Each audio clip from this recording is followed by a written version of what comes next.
టాటరా classic రెటినాలకు world class treatment ఇప్పుడు మన బీరంగూడలో American laser eye hospitals. Welcome to Suman TV. నేను విజయ్.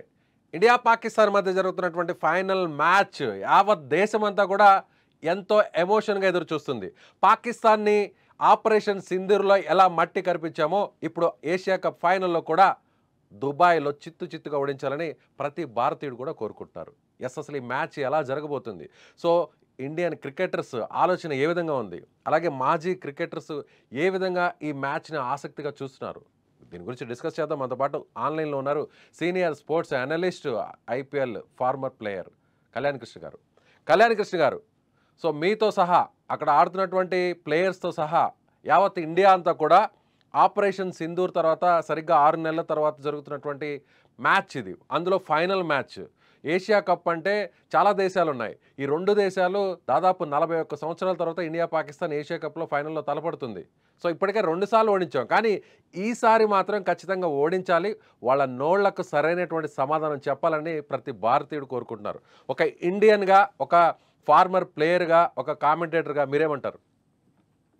ఇది చాలా ఎమోషన్స్తో ముడిపడినటువంటి మ్యాచ్ అండి. ఇది జస్ట్ ఒక క్రికెట్ మ్యాచ్ కాదు, ఇది 2 దేశాలకు మధ్య చాలా చాలా ఎమోషన్స్కి ముడిపడినటువంటి మ్యాచ్ ఇది. ఎందుకంటున్నానంటే ఏదైతే దుశ్చర్యలు తీవ్రవాదులు చేశారో పెహల్గాం దాడిలో, దాని తర్వాత ఇండియా తిప్పికొట్టి, మన భారత్ ఎలా అయితే తిప్పికొట్టిందో, వాళ్ళ దుశ్చర్యలకి తిరిగి సమాధానం ఎలా ఇచ్చిందో ప్రతి భారతీయుడు చాలా గర్వంగా ఫీల్ అయ్యాడు. ఎస్పెషలీ మన దేశ జవాన్లు ఎవరైతే ఆ బార్డర్లో ఉన్నారో, ఎవరైతే ఆ ఆపరేషన్ సింధూర్లో అందరూ ఇన్వాల్వ్ అయి ఉన్నారో వాళ్ళందరికీ కూడా సలాం చెప్పాల్సిందే, వాళ్ళందరికీ హ్యాట్స్ ఆఫ్ చెప్పాలి. ఎందుకనంటే మనం అమాయకులు, ఏ మాత్రం ఏమీ తెలియని అమాయకుల పైన వాళ్ళు చేసిన దాడి తర్వాత, సరే తప్పు జరిగింది, మేము ఇలా చేయకుండా ఉండాల్సిందని కనుక పాకిస్తాన్ అనుంటే వాళ్ళ స్టేచర్ చాలా పెరిగి ఉండేది, మనతో పాటు ఉన్న దేశమే. కానీ ఎప్పుడు పాకిస్తాన్ ఎలా బిహేవ్ చేస్తుందో వాళ్ళు అలానే బిహేవ్ చేశారు.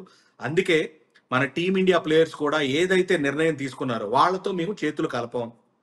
సరే మ్యాచ్ జరగాలంటారా, ఇది ఒక స్పోర్ట్ కాబట్టి 2 దేశాల మధ్య ఎప్పటి నుంచో ప్లాన్ చేసి ఉన్నటువంటి సిరీస్ కాబట్టి, బైలాటరల్ సిరీస్ కాదు కాబట్టి, మిగతా దేశాలు అందరూ కూడా కలిసి ఆడుతున్నారు కాబట్టి సరే మేము ఆడతామని చెప్పారు.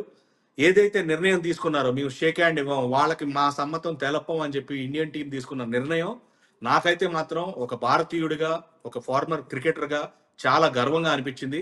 Hats off to Suryakumar Yadav and his team and Gautam Gambhir. So అదేవిధంగా ఇవాళ జరగబోతున్నటువంటి మ్యాచ్ అంటే రవూఫ్ చేసినటువంటి ఏదైతే ఆ చిల్లర చేష్టలు, మన ఫైటర్ జెట్స్ని కూల్ చేసామని నంబర్ 6 అంటూ ఆ వేళ్ళని చూపిస్తూ, ఇవన్నీ కూడా మ్యాచ్లో మనం చూడలేదు, కానీ ఆఫ్ ది రికార్డ్ వచ్చినటువంటి వీడియోస్ అంతా కూడా మ్యాచ్ అనంతరం బయటకు వచ్చాయి, అతను చేసినటువంటి ఆ చేష్టలన్నీ కూడా.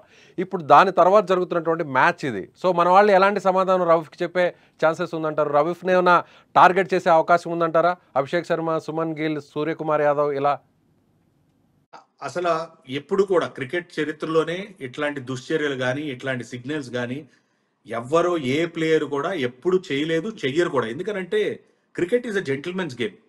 మీ దేశంలో జరుగుతున్న పరిస్థితుల్ని మీరు చాలా హుందాగా తీసుకుని వ్యవహరించాల్సింది పోయి, మీరు చేస్తున్నటువంటి ఏదైతే ఆ పిచ్చి పనులు, పిచ్చి చేష్టలు ఉన్నాయో అదైతే మాత్రం ఒక క్రికెటర్గా నేనైతే అస్సలు దాన్ని సమ్మతించను. అందుకే మ్యాచ్ రిఫరీ పిలిచి కూడా తనకి ఫైన్ వేయటం కూడా చూసాం. And not only match referee అండి, ప్రపంచంలో పాకిస్తాన్ కంటే, సరే ఇప్పుడైతే పరిస్థితులు ఏమి సరిగ్గా లేవు, ఒకప్పుడు పాకిస్తాన్ టీం పైన చాలా గౌరవం ఉండేది, కానీ ఇప్పుడున్నటువంటి పాకిస్తాన్ టీం పైన అసలు ఏ మాత్రం గౌరవం పొందేటువంటి చర్యలు కావవి. తప్పకుండా హ్యారిస్ రాఫ్ ఏదైతే ఆ చేష్టలు, పిచ్చి చేష్టలు, వెరీ చేష్టలు చేశాడో, ఫైటర్ జెట్లని కూల్చినట్టు ఏంటో, అది అసలు అయితే నాకు ఒక క్రికెటర్ బిహేవ్ చేయాల్సిన బిహేవియర్ లాగా అనిపించలేదు. దానికి బ్యాట్తో 100% మన టీమిండియా బ్యాటర్ సమాధానం చెప్తారు. అండ్ పాకిస్తాన్కి ఈ టీంకి సరైన బుద్ధి చెప్తారు. ఎందుకంటే మ్యాచ్ ఆడటం, గెలవటం, ఓడటం అనేది అది సహజమండి, అది ఎక్కడైనా కూడా జరగాలి. కానీ మీరు మీ దేశంలో జరిగే పరిస్థితుల్ని క్రికెట్ ఫీల్డ్లోకి తీసుకొచ్చి మీ బిహేవియర్ని చూపిస్తున్నారంటే మీ దేశానికి మంచిది కాదు, మీ దేశంలో రాబోతున్నటువంటి క్రికెటర్లకి, పౌరులకి మీరు మంచి సంకేతం ఇస్తున్నట్టు కాదు ఇది.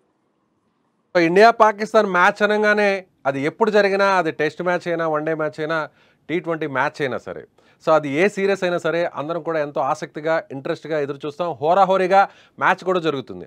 అయితే యుద్ధం తర్వాత బహుశా మనం దాదాపు 1970s జరిగింది, 45 తర్వాత 47 తర్వాత అనేక యుద్ధాలు జరిగాయి, కార్గిల్ టైంలో కూడా యుద్ధాలు జరిగాయి. కానీ ఆ తర్వాత ఇండియా పాకిస్తాన్ ఒక ఫైనల్ మ్యాచ్లో తలపడడం అనేది నాకు తెలిసి బహుశా మన జనరేషన్కి ఇదే ఫస్ట్ టైం అనుకోవచ్చు.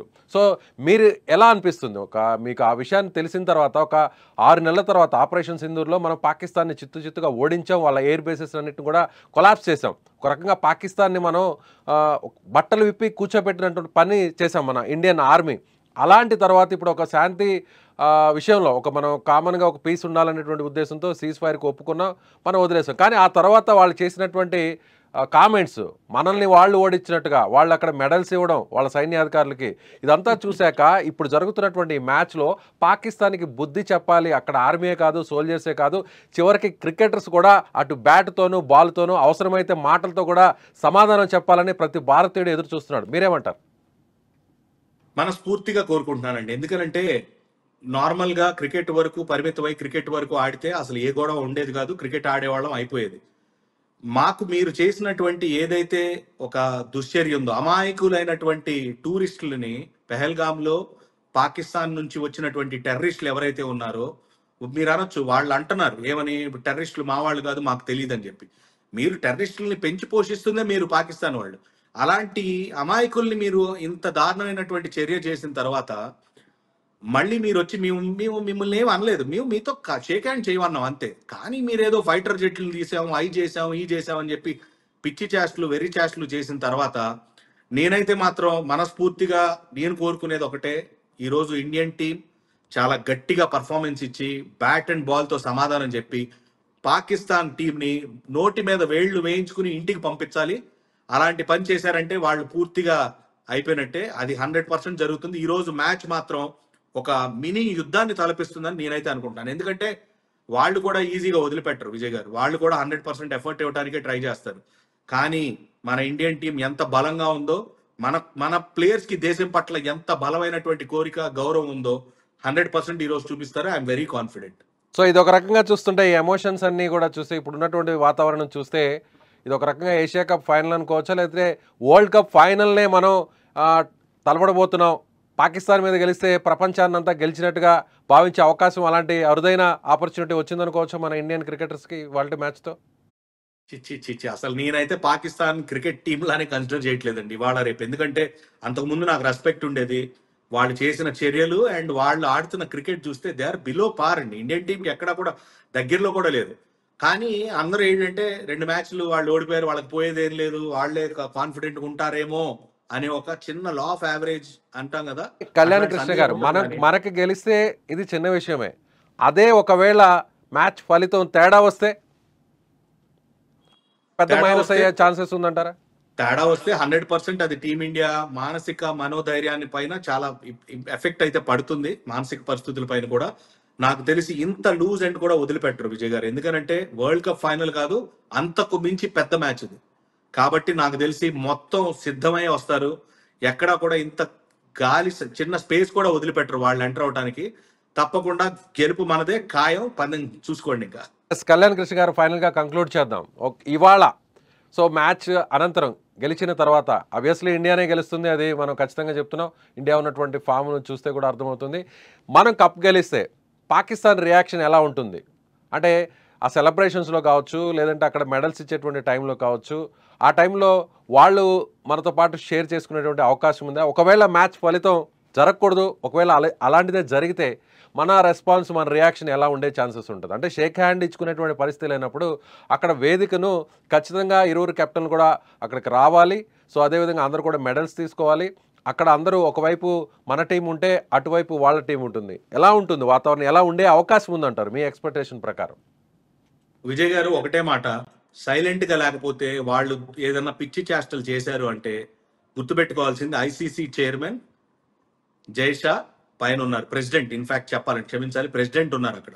పొరపాటున వాళ్ళు గనక ఏమన్నా ఎక్స్ట్రాలు చేశారంటే వాళ్ళ బిహేవియర్ కానీ వాళ్ళ హావభావాలతో కానీ తప్పకుండా నాకు తెలిసి పాకిస్తాన్ని క్రికెట్ నుంచి 1 సంవత్సరం 2 సంవత్సరాలు బ్యాన్ చేసినా కూడా ఆశ్చర్యపోని అవసరం లేదు. ఈ స్ట్రిక్ట్ వార్నింగ్ అయితే నాకు తెలిసి పైన ఐసీసీ నుంచి పాకిస్తాన్ క్రికెట్ బోర్డుకి వెళ్ళుంటుంది. ఏ మాత్రం ఓవర్ యాక్షన్ కానీ దుశ్చర్యలు కానీ హావభావాలు రాంగ్ సైడ్ లో వ్యక్తపరచడం కానీ 100% చేయరు. చేస్తే వాళ్ళ క్రికెట్కే నష్టం అవుతుందని నేనైతే గట్టిగా భావిస్తున్నాను. ఒకప్పుడు ఇలాంటి ఇండియా కాదు ఇప్పుడు. ఒక చెంప మీద కొడితే ఇంకొక చెంప చూపించేటువంటి రోజులు అప్పటి ఇండియావి. బట్ ఇప్పుడు అలాంటి పరిస్థితి కాదు. చెంప మీదకి చేయొచ్చే లోపలే తిరిగి ఆ చెంపని టార్గెట్ చేసే ఇండియా మంది. మన క్రికెటర్స్ కూడా అదేవిధంగా చాలా అగ్రెసివ్గా ఉన్నారు. మన వాళ్ళు కూడా ఏం తగ్గేది లేదనే పరిస్థితి కనిపిస్తుంది అనుకోవచ్చా? 100% తగ్గేదేలే. ముందుగా నాకు అసలు అభిషేక్ శర్మ యాటిట్యూడ్ అయితే మాత్రం యాటిట్యూడ్ గా బాస్ లాగా కనపడుతున్నాడు. తన బ్యాట్ తో సమాధానం చెప్తున్నాడు. ఎక్కువ మాట్లాడదు, వెళ్ళి పని చూసుకుని బౌలింగ్ చేయని చెప్తున్నాడు. నాకైతే మాత్రం అది ఒక సపరేట్ కిక్ ని ఇచ్చింది. 100% మీరు అన్నట్టు team India, this is new young team India. మొన్న కూడా చెప్పాను మీకు, యథా రాజా తదా ప్రజ. పైన దేశ ప్రధాని ఎంత గట్టిగా ఎంత స్ట్రాంగ్ గా ఉన్నారో మనందరం కూడా అంతే కాన్ఫిడెంట్ గా గట్టిగా ఉన్నాం. జయం మనదే. సో బాల్ టు చాలా ఇంట్రెస్ట్గా ఉండబోతుంది, అంతేనంటారా? 100%.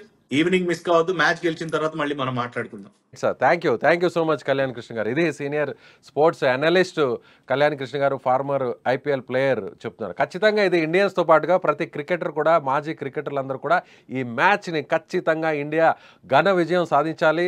చిత్తుగా పాకిస్తాన్ని ఓడించిన తర్వాత అప్పుడు పాకిస్తాన్కు సరైనటువంటి బుద్ధి వస్తుంది అనేది కూడా అందరూ కూడా కోరుతున్నారు. మరోవైపు పాకిస్తాన్ మళ్ళీ తిరిగి సూపర్ 4 మ్యాచ్లో చేసినటువంటి చిల్లర చేష్టలను తిరిగి కంటిన్యూ చేస్తే పాకిస్తాన్కు సరైనటువంటి బుద్ధిని చెప్పడానికి మన ఇండియన్స్ కూడా సిద్ధంగా ఉన్నారు.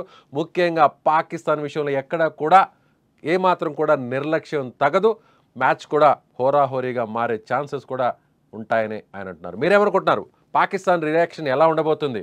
ఒకవేళ ఇండియా కప్ గెలిస్తే పాకిస్తాన్ మౌనంగా ఉంటుందా, లేదంటే పాకిస్తాన్ ఎప్పటిలాగే చిల్లర చేష్టలు చేసి ఇండియన్ క్రికెటర్స్ని రెచ్చగొట్టే ఛాన్సెస్ ఉందా? మీ అభిప్రాయాన్ని కామెంట్ బాక్స్లో తెలియచేయండి. Thank you.